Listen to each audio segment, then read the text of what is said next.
Ito guys, oh, ito yung iniwasan natin kahapon nung kaya tayo nagbungabon, kaya tayo nag-shortcut kasi pag dumaan kayo sa Pantabangan, ito papunta tayong Pantabangan yan. Kita nyo, ang daming tricycle, mga naglalabasan yung estudyante. So guys, we are somewhere around Maria Aurora. Minto lang kami parehas para uminom. Pupuntahan natin yung Kanili Dam. Ito yung madalas na napagkamalan na Pantabangan Dam. Kasi ito yung isa sa mga famous tourist spot. So ito guys, binabaybay namin tong Pantabangan Road. So far okay naman yung daan nila rito, maganda. Hindi rin naman sila sira. May part nga lang talagang crowded place, pero ito maluwag naman dito. Pag gusto nyo lang talaga nung high speed chase, yung gusto nyo mabilisan, tapos gusto nyo yung medyo adventure, recommended ko yung dinaanan natin sa Laur tapos Bungabon. Ang lupit ng adventure bike sa harap natin, no? Dami nilang karga. Kaya ako gusto ko talaga adventure bike. Tignan nyo yung malalagay nyo sa motor nyo para kayo nakasasakyan na rin, no? So ito na tayo yung dam eh. Stop, checkpoint. Ay, pinapakanan kami.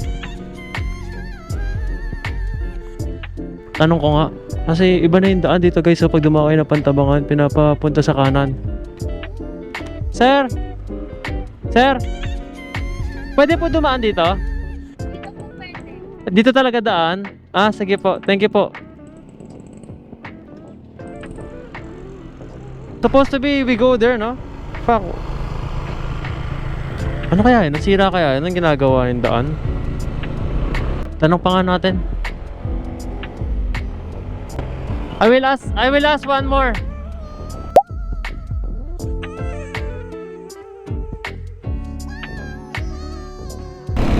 Boss, tanong ko lang, pag uwi kaming Manila, yung dam sarado dyan, Kanili? Ay, hindi lang po. Ha? Open lang po yung dam. Oo. Open lang po. Pwede kami dumaan doon? Pwede lang po. Basta yung, di ba may checkpoint po doon? Oo. Diretso lang po. Diretso yun lang namin yun, okay lang. Pag uwi ng Manila, diretso lang po. Ah, kasi nakalagay sa direction, dito kami pinapadaan eh. Ano po yan?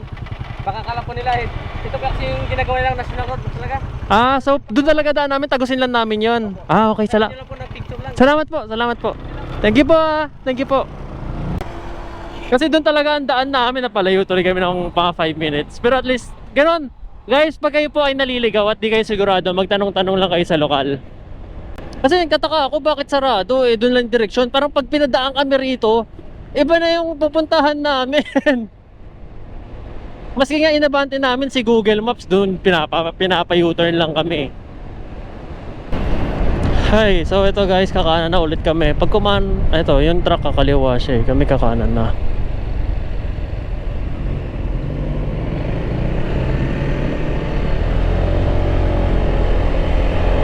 Ito kasi yung Kanili Dam eh. Ito, may mga tao naman eh. Tanong na lang namin para sigurado. Kasi sabihin namin pa Manila kami. Sir, papunta po kasi kaming Manila. Eh dito po kami tinuturo ng Google Maps. Eh, sarat. Pwede pa siya dumaan eh, no? Pwede pa siya dumaan, no, sir? Sa Manila pa po kami. Ay, salamat po. Thank you po. Thank you po. Salamat po. Diretsuhin na po namin. Thank you po.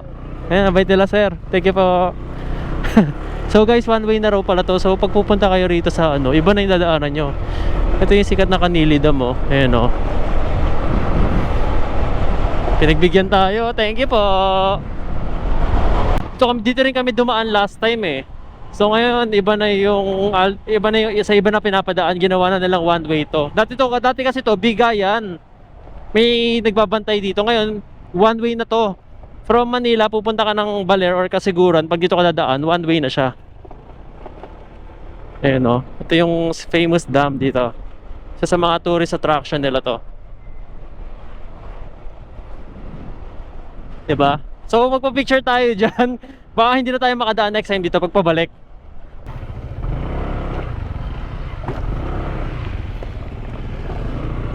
Naidi, here. Thank you. So pipicturean ko lang sila guys kasi baka ito yung gawin kong thumbnail eh. So guys, ulitin ko lang pag galing kayong Manila ulit, pwede po pumunta rito, one way na lang siya. Ngayon, pag galing kayo sa Baler or dun sa may Kasiguran, Dipaculao, Dilasag, pagpabalik kayo, hindi na po kayo pwede dumaan dito. So, ang choice nyo, Bungabon or may iba pa bandaan dito? Yun yung hindi ko alam eh. Tatry ko ilagay sa picture ngayon sa Google Maps. Kung mag-research ako kung may alternate route papunta rito. Kasi layo na iikutan talaga kung hindi kami pinadaan eh. So guys, nakita nyo ang daming sticker dito. Malalagay din tayo ng atin. Dito tayo sa right side, puno na sa kaliwa eh. Taran! Buti na lang meron pa akong version 1 kasi yung version 2 paparating pa lang eh. Kailan kaya madideliver yun? Sa bandang taas para madali mahanap.